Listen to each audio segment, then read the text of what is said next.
شاهکاری‌های ادبیات جهان، بهترین نمونه‌های نظم و نثر جهان.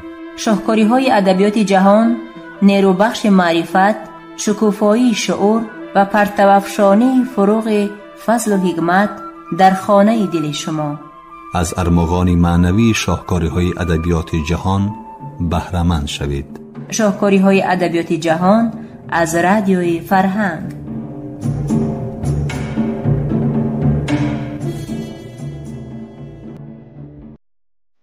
درود به دوستداران برنامه‌های ادبی رادیوی فرهنگ. گفتارمان را از سلسله خوانش بدیعی شاهکاری‌های ادبیات جهان آغاز می‌بخشیم. حالا گفتاری دوم را از روی رمان مارتین ایدن نویسنده آمریکایی جک لندن در قرائت عبدالجلیل امان بشنوید.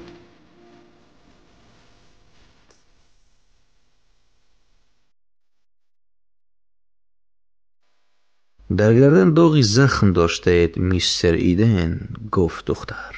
در کجا زخمدار شده بودید؟ بلکه این نشانه یگان ماجرای غیر عادی است. یک مکزیکایی کار زده بود. میس لبانش را لیسیده و برای خلقش را تازه کردن گلو افشانده جواب داد: ایدن، زنازنی کرده بودیم و بعد وقتی که از دستی او کار را کشیده گرفتم و بینیم را گزیده گرفتنی شد. او این سخن را با یک آهنگی تماما بی‌تکلفانه به زبان آورد، اما پیش چشمانش منظره آن شبی پرستاره دیم در سلینا کروتس پدید آمد.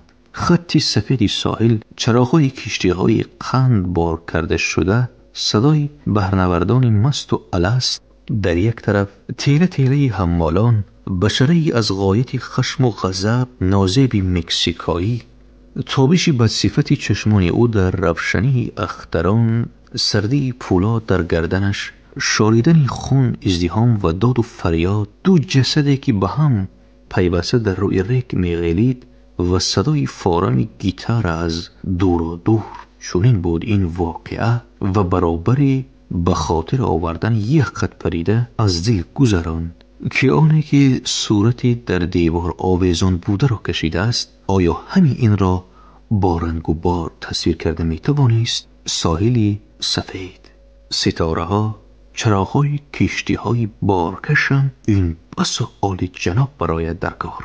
در مابین باشد در روی ریگ ازدحام سیاه، در گرد جنگره ها، فکر که کارد را هم در صورت کشیدن لازم. پولاد در روشنی اختران بس و زیبا می درخشد، اما در این خصوص حرفی به زبان نآورد. بله، وی بینیم را گزیده گرفتنی بود. تکرار کرد او. آها، ندا کرد دختر و مارتین هم در آواز و هم در افاده چهره او سراسیمگی پی برد. خودش هم سراسیمه شد. بر رخساره های آفتاب خوردهش سرخی دمید، ولی به نظرش چنین نمود که آنها تفسیده رفتند، گویا که یک ساعتی تمام در نزد آتشدانی پرآتش نشسته باشد. گمان است که در خصوص کاردکشی بر این چیزهای نازیب با خانم اشراف زاده مصاحبه کردن روا باشد.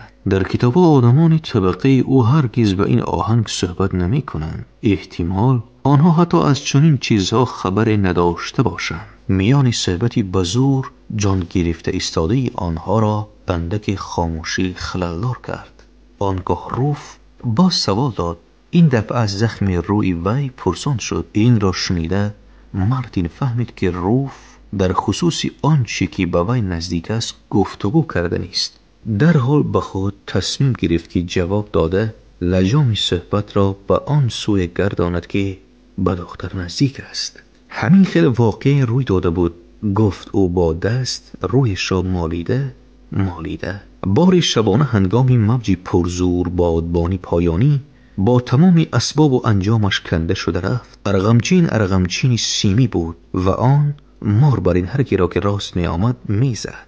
همین نوبتداران آن را داشتن می خواستند. من هم به آن در افتادم و محکم بستم، ولی پیش از آن شرقاس برویم آمده زد. آها، ندا کرد دختر، این دفعه با آهنگی اندک دل سوزی، هرچند که بادبان و ارغمچین بر این گپ ها را هرگز ندیده و نشنیده بود.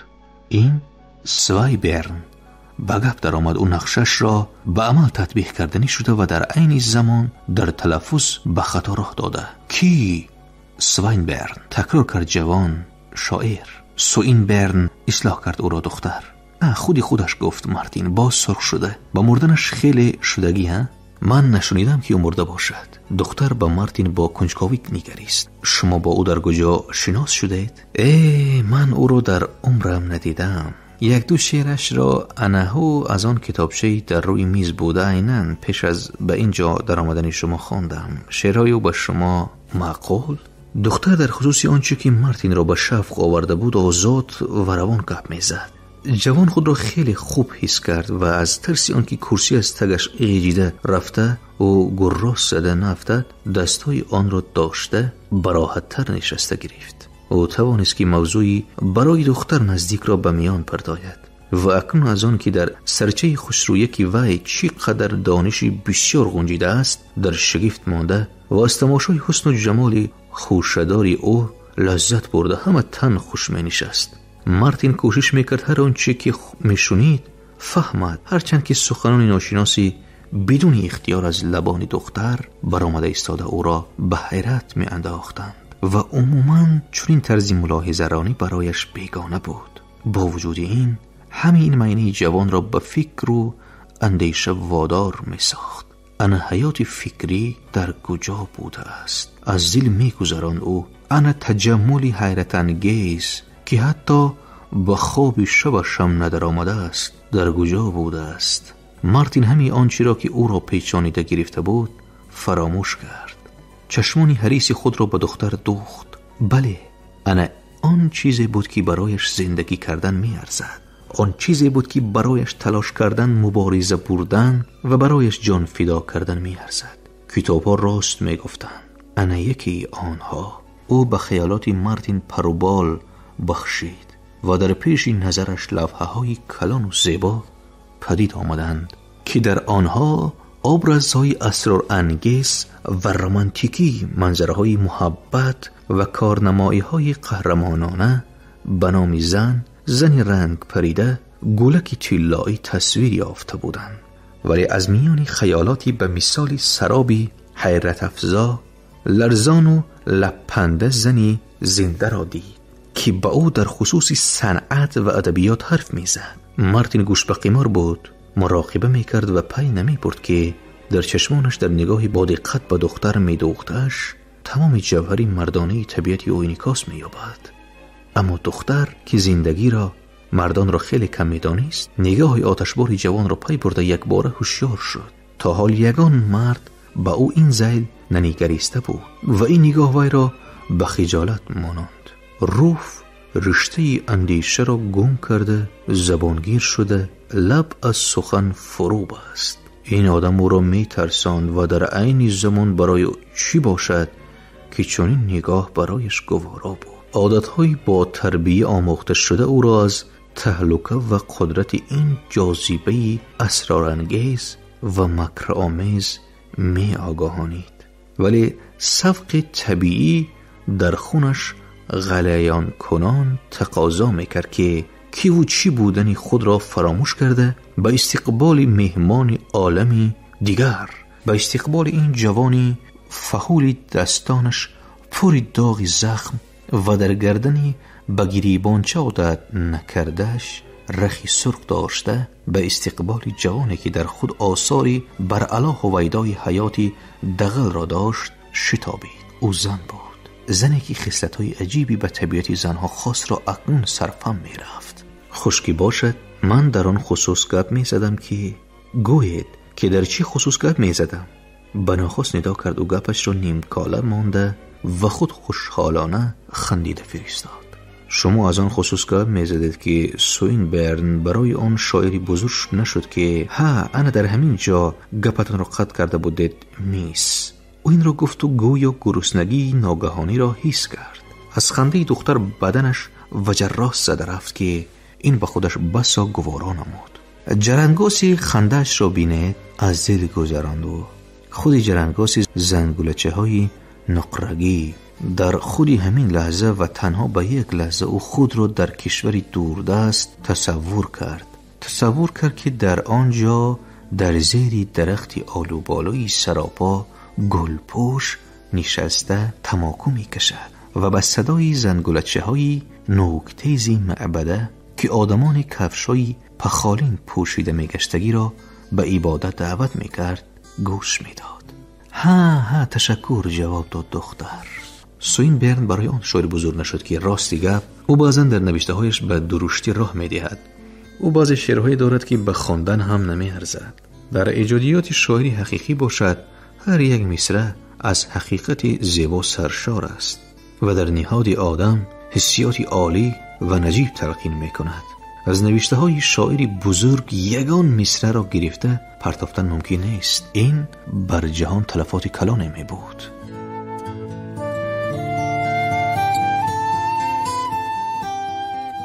آنچه که من در اینجا خواندم به نظرم شعری نغز نمود، گفت مارتین بی‌جرأتانه. به خیالم هم نامده است که این خیلی بد است. احتمال کتاب های دیگری او همین خیلی باشند. در آن کتابی که شما خواندید بسیار مثل از گرفته پرتافتن آنها هیچ ضرری نیست، گفت روف با آهنگ قطعی اعتراض ناپذیر. از افتش به من این خیلی مصرع ها وا نخوردن، گفت مارتین. چیزهای من خواندگی خیلی خوشایند بودن، گویا که دل آدم را آفتاب و یا پروژکتور بر این چیز منور می کرده باشد. به نظر من همین خیلی نمود نیست، بلکه من در شعر هیچ بلا را نمی فهمم. مارتین کنزبانی خود را به عذاب درک کرده بناخواست لب از سخن فرو بست. در آنچه که او نوکک خوانده بود او قوه و نفس گرمی حیات را حس کرد. او خود را مثلی بحرنورد حس می کرد که به کشتی بیگانه افتاده است و در شبی تار به تجهیزات ناشناس سرفهم نمی رود. خوب عزم کرد به خودو به هر راهی که نباشد به این محیط بیگانه آموخت شدن در کار. هنوز دیده نشده است که او چیزی عزم کردهش را کامیاب نگردیده باشد. الحال با میلیتا میخواست که حسیات و افکار خود را چنان افاده کرده میتوانستگی شود که دختر او را فهمد. روف برای او تمام افق را پوشانده بود. مثلا لانگفلا سر کرد روف. ها من وی را خواندگی با شفق و ذوق میانی گپی دختر را برید مارتین. با مقصد هر چیز زودتر نشان دادن کم باشد هم دانش ناچیزی در ساحه ادبیات داشتهش. بگذار وی فهمد که او چندان هم جاهل و نادان نه. من سوره های حیات اکسلسیار او را خواندگی. روف تبسم کرد، سر جنباند و مارتین در تبسم وی نرمدلی دل سوزانه حس کرد. او با دانش ناچیزش خودستایی کردنی شده احمقی کرد. آخر لانگفلا به حد و حساب کتاب نوشته باشد در کار. برای گستاخی کرده با شما مصاحبه کردنم مرا ببخشید میس، گفت او. راستی گپ را گویم، من این خیلی چیزها را کم میفهمم. این کارهای از عقل من بیرون، لیکن من با آن موفق خواهم شد که عقلم به این کارها میرسیدگی شود. سخنانی آخرینی همچون تهدید صدا دادند. آوازش جرنگاز زد، چشمانش درخشیدند، چینهای کنج لبانش چقرتر شدند. به نظر روف حتی چنین نمود که چاقی هم صحبتش به پیش دویده برآمده و از غایت آن قیافش افاده ناگوار و گستاخانه را به خود گرفته است. در این زمان امواج پرزور جسارت که از باطن جوان میدمید آمده گویا به دختر بر میخورد. من باوری دارم موفق میشوید که عقل شما به این کارها رسایی کند. خنده کنون تصدیق کرد روف. شما عجب توانایید. نگاه دختر یک لحظه به موشک‌های گردنی برزگاو مانند و از آفتاب برنجیتاب که از آن نور رشد و کمال می‌ریخت دوخته شد و هرچند که جوان در مقابلش خجالتمند و بی‌جرأت می‌نشست، دختر را باز به خود جلب کرد. ناگاه به سر دختر فکری بی‌عقلانه زد. به نظرش چنین نمود که اگر این گردن را به آغوش کشد تمام قوه و توانایی جوان به وی می‌گذرد. روف از این فکر خجالت کشید. گویا یک باره یک نقص نهانی وجودش آشکار گشته بود. غیر این او قوه جسمانی را همیشه دغل و پست گمان میکرد. تا این وقت نمونه برجسته زیبایی مرد برای وی قد و قامت موزون بود. اما فکری عجیب از خیالش دور نمی شد. او نمی فهمید که چیسان در نهادش آرزوی این گردنی آفتاب خورده را آغوش کردن پیدا شد، حالان که این کار هیچ دشواری نداشت. خودش طبیعتاً ضعیف و نازک بود و از این رو با تمام هستی و قلب خود به سوی آن قوه میل میکرد که برایش نمی رسید. ولی روف این رو نمی فهمید. تنها یقین می دانست که تا حال یگان مرد مثل این جوانی گپزنیش گوش خراش دلش را این درجه به شور نانداخته بود. ها، من عموماً برزگاو بر این به قوتم، گفت مارتین. اگر لازم شود آهن زنگ زده را هم خزم میکنم، اما حاضر به خزم کردن نمیتوانستگی مانندم. بسیار چیزی را که شما میگویید حل کرده نمیتوانم. میدونید به من هرگز به این مانند چیزها را ناموختن. من کتاب را، شعر را دوست میدارم و همین که وقت یافتم آنها را میخوانم، لیکن هرگز در بالای آنها مثل شما اندیشه نمی کنم. از همین سبب در خصوص آنها گپ زدنی من دشوارتر. من مثل بحرنوردی به خریطه و قطب نماییم که به بحر ناشناس افتاده است، اما من میخواهم به این مسئله ها صرفم روم. بلکه شما به من یاری میدهید. خود شما این قدر بسیار چیز را از کجا میدانید؟ من در مکتب خواندم، جواب داد روف. من هم مکتب خواندم. وقتی بچگی اعتراض کرد مارتین. درست، لیکن من مکتب میانه را ختم کردم، بعد به انیورسیته داخل شدم. لکسیاها شنیدم. شما در دانشگاه خواندید؟ تکرارا پرسید مارتین آشکارا تعجب کرده. در حال میان آنها مسافه پیدا شد. آن به میلیون میل می رسید. حاضر هم در آنجا می خوانم. من دایر به فیلولوژی انگلیس کورسی مخصوص می شنوم. او نمی دانست که فیلولوژی چی معنی دارد و به نادانی خود در این بابت تن داده پرسید. چند وقت باید خوانم که با دانشگاه درایم؟ دختر جد و جهدی به دانش داشته او را دستگیری کردنی شد. این وابسته به سوال پیشینه شما است. شما در مکتب میانه تماما نخوانده اید؟ ها، البته نخوانده اید، لیکن مکتب ابتدایی را تمام کرده باشه در کار. به تمام کردنم همگی 2 سال مانده بود. جواب داد مارتین. پرتافته رفتم، اما همیشه مکافات می گرفتم. و خودی همان لحظه او خود را برای خودستاییش ملامت کرده به دسته کرسی چنان جنگال زد که انگشتانش به در آمدند. در همین اثنا دید که به خانه خانم وارد گشت. دختر در حال از جای خیست و به استقبال خانم رفت. آنها همدیگر را بوسیدند و همدیگر را آغوش کنان به سوی مارتین روان گشتند. مادرش باشد در کار از دل گذراند و این زنی قامت بلند، معلموی خوشندام، با عظمت و زیبا، شایسته کدبانوی چنین خاندان، سر و لباسی با کروفر ببرداشت.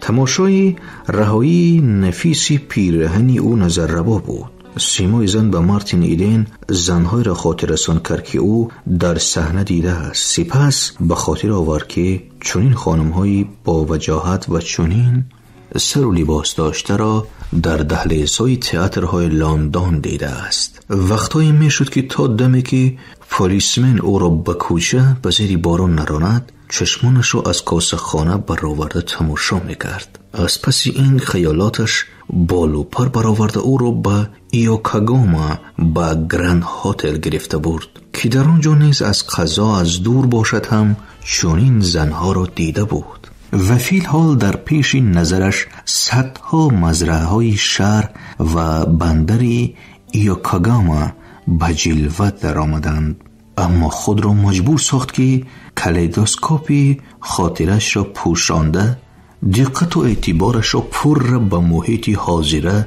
روانه کند.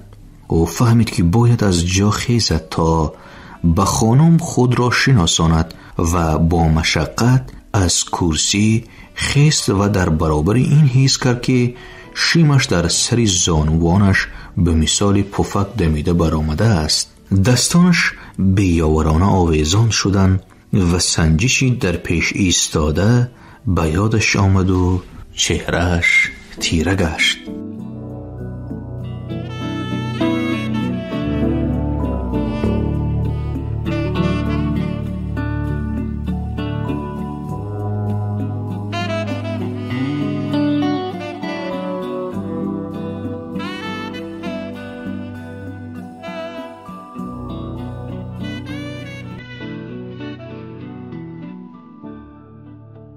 شنوندگان ارجمند، شما خوانش بدیعی را از روی رمانی مارتین ایدن نویسنده آمریکایی جک لندن در قرائت عبدالجلیل امان شنیدید. پایان گفتار دوم. کارگردان دوران صاحبزاده. شاد و سربلند باشید.